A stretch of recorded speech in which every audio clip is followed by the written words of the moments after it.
Évangile de Jésus-Christ selon saint Luc. Comme la foule s'amassait, Jésus se mit à dire : Cette génération est une génération mauvaise. Elle demande un signe, mais en fait de signe, il ne lui sera donné que celui de Jonas. Car Jonas a été un signe pour les habitants de Ninive.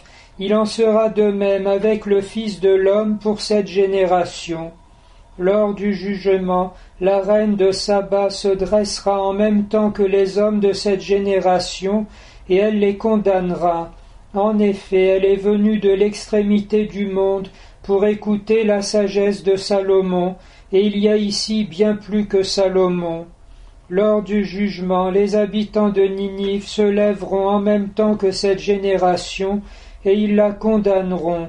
En effet, ils ne se sont convertis en réponse à la proclamation faite par Jonas, et il y a ici bien plus que Jonas. Ils sont en vérité tout à fait admirables, ces païens de la ville cruelle de Ninive, de la façon dont ils font pénitence, rois en tête, hommes et bêtes. C'est même pittoresque, qu'on aurait presque envie de penser à un dessin animé de Walt Disney voyant les pauvres animaux faire pénitence sur la cendre et pour implorer le pardon du Seigneur et ainsi éviter le châtiment. Mais il ne s'agit pas du tout de nous faire sourire, car nous sommes bien pires que ces païens-là. Bien sûr, la leçon de Jésus s'adressait d'abord au peuple juif, qui, en présence du Verbe incarné du Messie, fils de David annoncé, au lieu de le recevoir, sont en train de comploter sa mort. Mais rappelons-nous que ces Juifs-là n'avaient que les prophéties et les préfigurations, alors que les Européens que nous sommes, et en particulier les Français, ont en plus de cela 2000 ans de christianisme. Ils ont été plongés dans la mort et la résurrection du Christ parce que la majorité sont encore baptisés. Ils ont toute leur culture pour leur rappeler la quintessence du message évangélique et leur histoire pour témoigner des fruits magnifiques que la foi chrétienne a portés à leur bénéfice.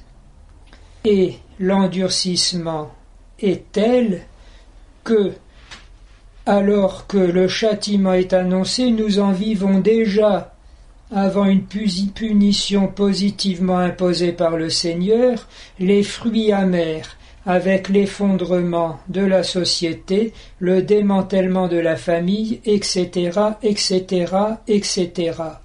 Et devant ces malheurs, au lieu de se reprendre, le roi en tête, les pouvoirs publics eux-mêmes, comme l'on dit vulgairement, appuient sur le champignon et vont encore plus accélérer dans ces soi-disant réformes qui font le malheur de leur peuple.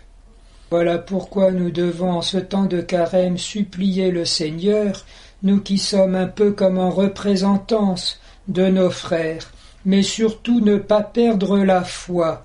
C'est là l'immense défi qu'a proposé Benoît XVI pour la dernière année de son pontificat, en réponse à la question angoissée: lorsque le Fils de l'homme reviendra sur la terre, trouvera-t-il la foi ? Mais le Saint-Père apporte aussi les réponses après les questions, en martelant jusqu'au dernier jour l'immense espérance d'une simplicité désarmante.